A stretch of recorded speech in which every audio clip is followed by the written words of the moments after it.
Cari amici di Officine Caruso, buon pomeriggio. Io sono tornato tra di voi, come tanti di voi mi incalzano, perché quando passano più di 7 giorni e non pubblichiamo un video state cominciando a richiederlo, e questo a me fa piacere. Però precisiamo che il nostro lavoro è un lavoro che richiede tanta passione, tanto tempo, e spesso capitano delle settimane in cui veramente non riesci a staccare, non riesci a trovare un attimo per concentrarti. E siccome questa nostra condivisione deve essere piacevole, appassionata, e dobbiamo comunicarvi in modo assolutamente naturale quello che sono i nostri pensieri, che non sono Vangelo e che devono essere anche criticati quando è giusto, abbiamo bisogno di avere la giusta situazione. Oggi siamo in chiusura, a inizio del nostro weekend, e con piacere vi dedico un po' di tempo per parlare di automobili e per ritornare su un tema importante, che è quello di come non sprecare soldi con le auto. Per non sprecare soldi con le auto, se avete un budget anche più o meno importante, dovete sapere che in questo momento, lo dico anche contro il nostro interesse commerciale, non è il momento di acquistare auto nuove, non è il momento di cambiare l'automobile, ma se voi avete un budget e un minimo di passione, acquistare determinati tipi di automobili è assolutamente consigliato. E se fate l'acquisto giusto, magari fra 10 anni, quando le auto voleranno, diciamo, quando le auto cambieranno tecnologia, ritrovarvi una bella sportiva benzina nel garage può significare avere un piccolo tesoro. E io, in omaggio al mio amico Reginaldo, che amico e cliente Reginaldo, che ci ha lasciato in cura la sua Maserati 4002 Spider, faccio questo video perché voglio parlare di questa macchina e voglio capire insieme con voi se la 4002 cambio corsa, Spider o coupé, visto che abbiamo anche una coupé in questo momento in azienda, se questo tipo di vetture sono delle auto che possono diventare un investimento. E poi chiaramente andremo a provarla per vedere come va sia l'una che l'altra. Ok, vi giro la telecamera e passiamo alle protagoniste di quest'oggi. La 4002 cambio corsa, questo c'era anche manuale, e la Spider 4002 cambio corsa. Allora, queste due vetture arrivano, sono la netta evoluzione della 3002 GT, che è quella lì che avete visto i video. Chi non è ferrato del settore pensa che queste due macchine siano molto simili. Invece, ragazzi, questa è completamente diversa da questa. Io non saprei dirvi quale delle due vale di più, ma qui c'è stato un taglio netto con la storia, perché questa macchina, la 4002 GT e la Spider, la 4002 cambio corsa e la Spider, hanno esordito in pieno matrimonio Maserati-Ferrari. Quella fu la prima del matrimonio, la 3002 GT, ma quella vettura lì ne furono fatte poche, furono fatte non in fretta, perché era una linea stupenda. Tra l'altro qui la gente si divide in due, gli appassionati si dividono in due filoni, quelli dei fari a LED e quelli dei fari normali, dei proiettori normali. dietro che per molti rappresentano un ritorno al passato. Io francamente preferisco il posteriore della 3002 GT perché era davvero bellissimo. E chiaramente ci doveva essere qualcosa che differenziasse le due auto, siccome da lì a qui si puntò più sull'eleganza che sulle prestazioni e la sportività, e si puntò soprattutto sull'affidabilità, perché quello era un 3002 biturbo molto spinto con 360 cavalli. Questo è il motore 4002 che ora vi faccio vedere e parleremo, di derivazione Ferrari, cioè vuol dire che questo motore era stato fatto negli stabilimenti Ferrari quando si decise di tagliare col biturbo. Quindi sono due auto con una storia differente. Quella già ha un valore molto elevato perché ce ne sono di meno e perché i puristi Maserati la preferiscono.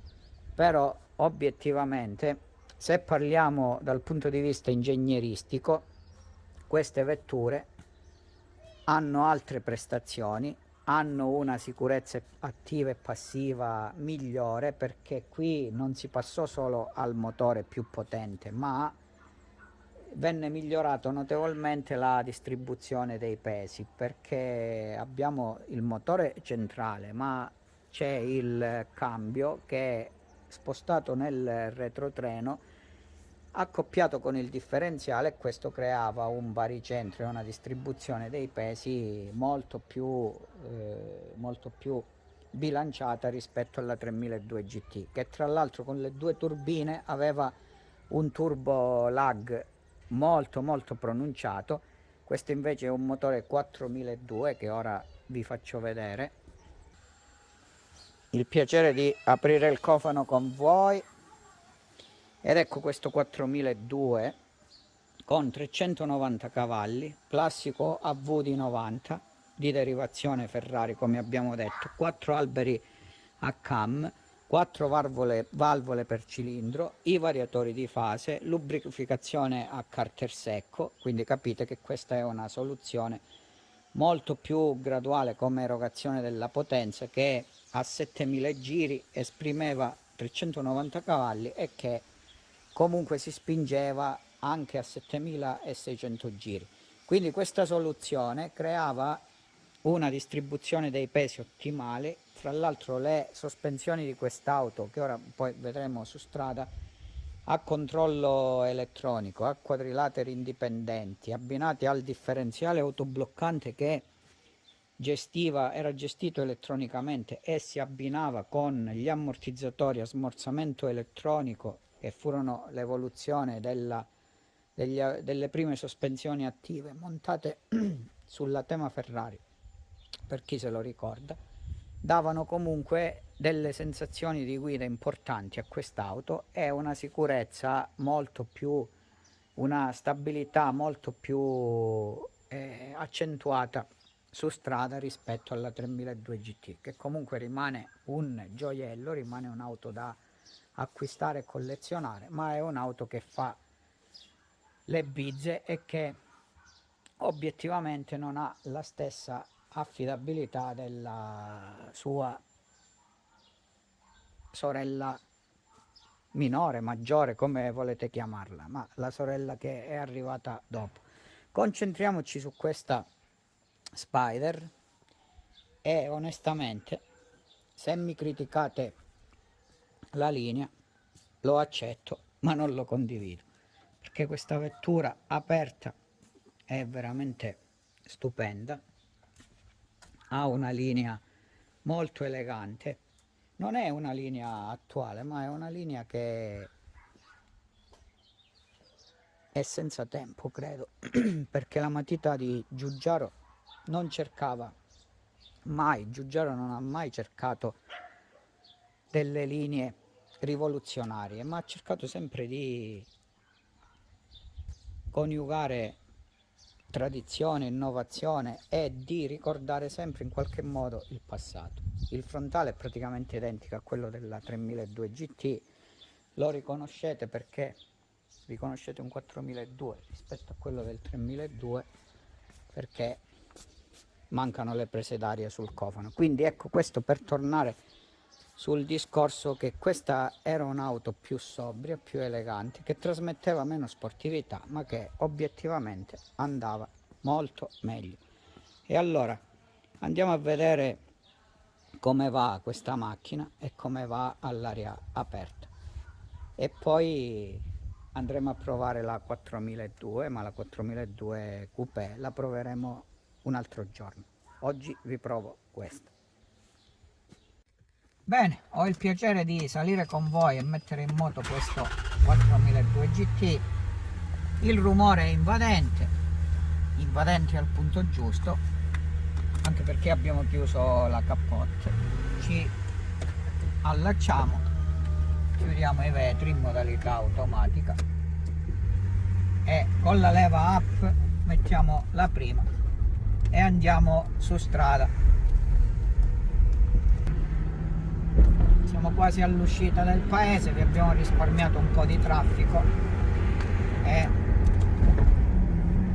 mentre il motore sale di temperatura vi do le prime sensazioni guidando quest'auto. Molti mi chiedono, ma rispetto alla Coupé, perdendo la rigidità torsionale della mancanza del tetto, dovrebbe essere più instabile? Questa è la domanda che mi fanno. Io semplicemente dico, non abbiamo peccato il traffico in paese, lo becchiamo fuori paese. Io semplicemente dico che gli ingegneri Maserati adottarono uno stratagemma per ovviare al problema, che fu quello di accorciare il passo. Il passo di quest'auto è più corto di 22 cm, che questa macchina è una 2 posti secca, ma vi voglio aprire un attimo la cappotte e farvi vedere il cielo. Per aprire la cappotte vi dovete fermare, alzare il freno a mano, tra l'altro quest'auto aveva un problema alla cappotte che abbiamo sistemato. Lei piano piano si apre, completa il ciclo in circa 40 secondi e finalmente dopo soli 40 secondi abbiamo il cielo blu, anzi è un po' grigiastro oggi sopra di noi. E allora godiamoci quest'auto aperta, che è sensazionale.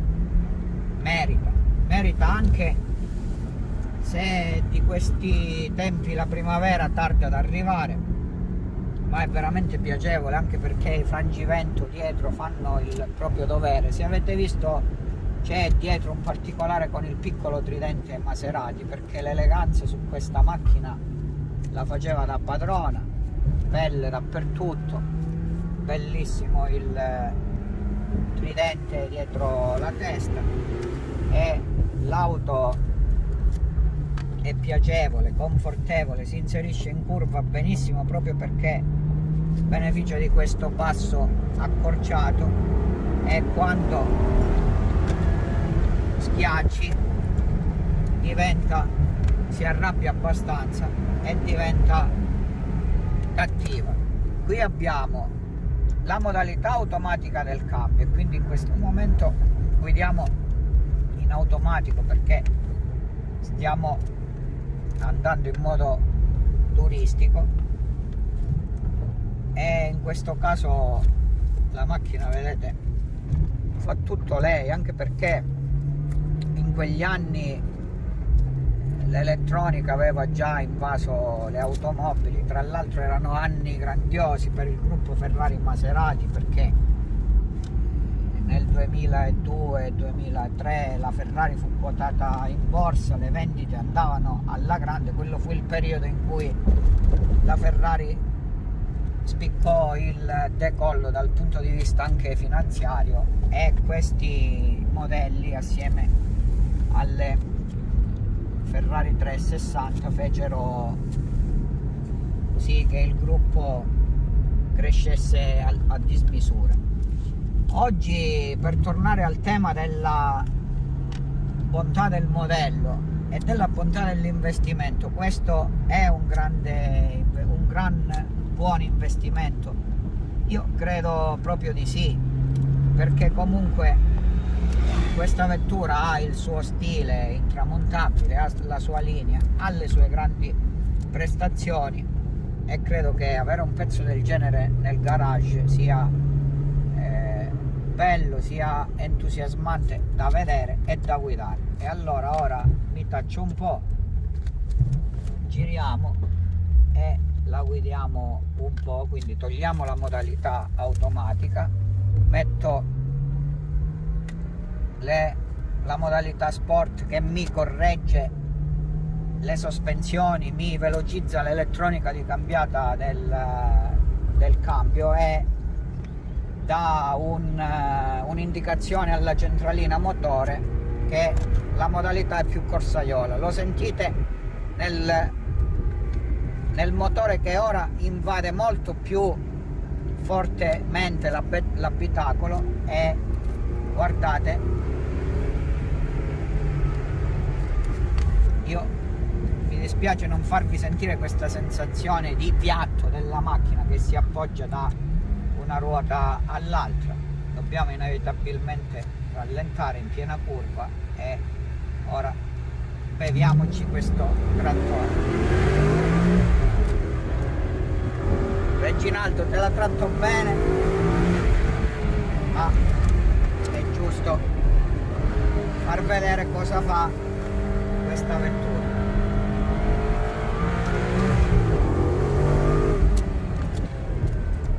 Ragazzi, il cambio ha 15 anni, ma le emozioni sono forti. L'elettronica fa il suo dovere, soprattutto all'uscita della curva, perché imbriglia i cavalli di questa vettura. Ora andiamo giù tutto, e i freni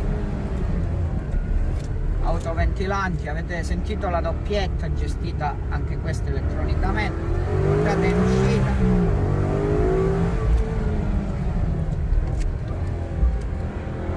grande,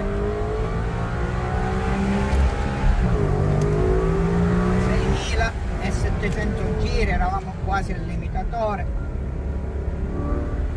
Ora lasciamola respirare un po'.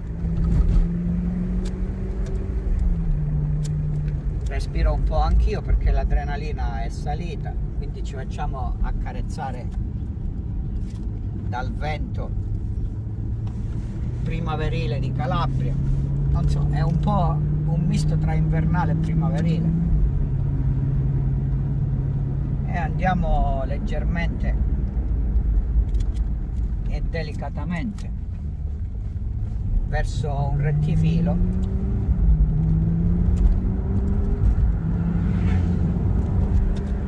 Guardate il cambio a 6 marce, questo è un elettro attuato, quindi un automatico nella parte dei leveraggi e degli inserimenti, un cambio meccanico nella parte sotto, spostato dietro rispetto alla 3002 GT, come abbiamo detto prima, che rende la guida veramente piacevole. Ora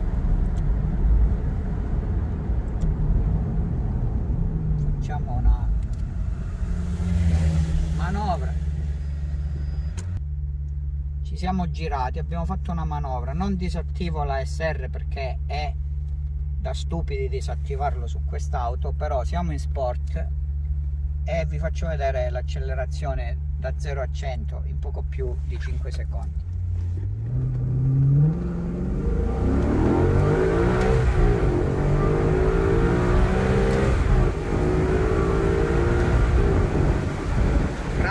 Grande auto.